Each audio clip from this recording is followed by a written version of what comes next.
Alors qu'il poursuit les représentations un peu partout en France de son deuxième spectacle intitulé Titre, le populaire humoriste Jarry a droit à son portrait dans les pages du journal Libération. Le quotidien revient notamment sur son homosexualité, source d'anecdotes parfois piquantes. Sur scène, comme dans la vie, Jarry est du genre livre ouvert.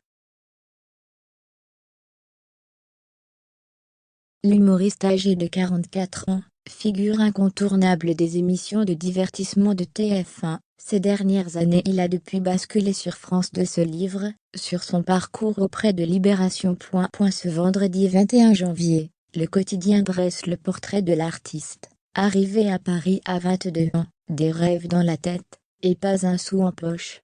La vingtaine aura été celle des débuts forcément un peu compliqués, à vivre dans un studio de 9 mètres carrés, et tenter de percer dans le monde du spectacle, mais aussi celle de la découverte, tardive de son homosexualité. Ce n'est qu'à 27 ans, que Jarry comprend sa préférence pour les garçons. Il découvre son homosexualité et la refoule. Sa fiancée de l'époque le surprend dans le salon avec son frère, la veille de leur mariage qui n'aura pas lieu, relate Libé. Des galipettes, avec un futur beau-frère légionnaire, qui avait une permission pour le mariage.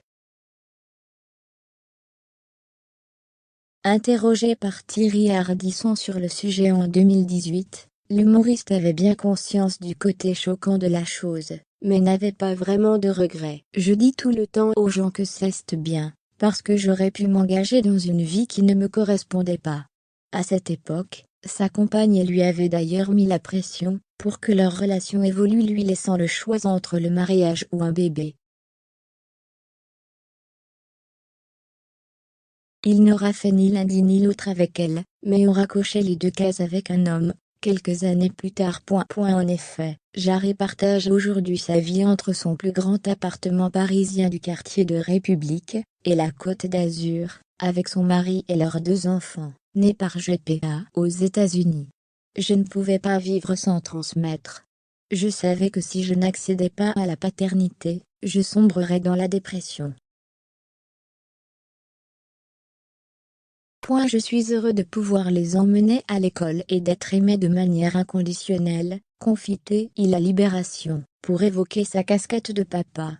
Et, dans le Sud, Jarry déconnecte loin du show business malgré sa joie d'y avoir percé. Préserver notre famille constitue le dernier rempart à une vie normale.